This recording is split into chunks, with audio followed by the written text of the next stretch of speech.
So we have Tom Clancy's A Division, Call of Duty, and any other first-person shooter perspective video game, and it's now a feature-length film.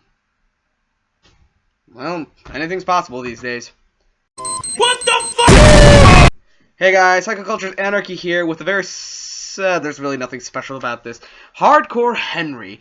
Okay, now, when this movie was first advertised, the only truly fascinating factor about this movie is that it's all shot in the first-person perspective. It's all from one perspective. It's all, like, you see the guy's hands, his bodies, and all that stuff. And it's the basic premise of this movie is this guy was in an accident. He gets repaired by his wife, and then this evil corporation organization kidnaps his wife, and then he has to go get his wife back. This is a typical first-person shooter, any kind of basic movie. This you could find it in television. It's such a generic premise that the only redeeming quality about it is the first-person perspective. Now, I heard from one of the sources that this was based off of a YouTube video that was called Bad Motherfucker, I believe that was called. That's the name of it. And it was also shot on the first-person perspective. Now, the truly awesome thing about this movie, without a doubt, the standout, is the action. The stunt work, the choreography, the gunfights, everything about this, when it comes to action, is top-notch. I found it very well done. I really am impressed that they managed to make it look really, really awesome, realistic, and that's it, really. This movie is just, it's so generic, it's so easy to make.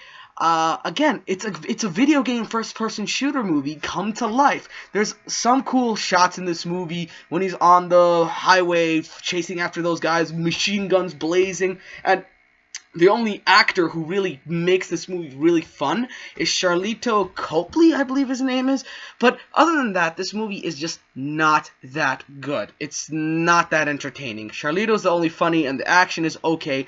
But it's just that it's predictable. It is clearly predictable. It was made because out of a response of a YouTube video. I actually didn't like it as much. It was, like I said, there's some cool shots here and there. And Charlito Copley, you gotta put in the comments how do you pronounce his name. I always make it wrong. He was the best part about the movie in my opinion because he was funny, but at the same time, he is that blinker you have on your heads-up display in your video games of where to go. Like he checks on his phone, the guy comes up to him and says, "Okay, you gotta go here, here, and here." This movie has a lot of style, but not a lot of substance. It does not have a lot of quality. I actually was hoping that this movie would be much more entertaining. It'd be much more, tangible, but it was disappointing in a lot of regards, in my honest opinion. I didn't find this movie that good. I was really hoping for more. I was actually hoping for the first-person guy to speak halfway through the movie, because in the trailer he asked, "Oh, you never got your voice modulator installed?" So, I guess I just wanted some identity with the character, because with Henry, because if it's all from the first-person perspective, I guess you could say if you give him a voice, you could, actually, you know what? I take that back. He really didn't need a voice. I guess the whole point of it was just him being from the first person. I guess you could say any one of us could have been this guy. That's why it was first-person shooter and all that crap. But in regards to the quality of the movie, the acting, the action, amazing. But after 30 minutes of just boom, boom, guys getting their heads blown off, explosions, people getting knocked back, oh, he's on his ass, it becomes redundant. Because the only true legitimate character is Charlito. He's the only cool character. And, I mean, we do see him quite a lot, but I was hoping for more. I was hoping that, the bad guys would be a bit more interesting, because, again, this movie is predictable and generic. The first-person perspective is the only, ooh factor about this movie. Other than that, it's not that endearing, it's not that entertaining.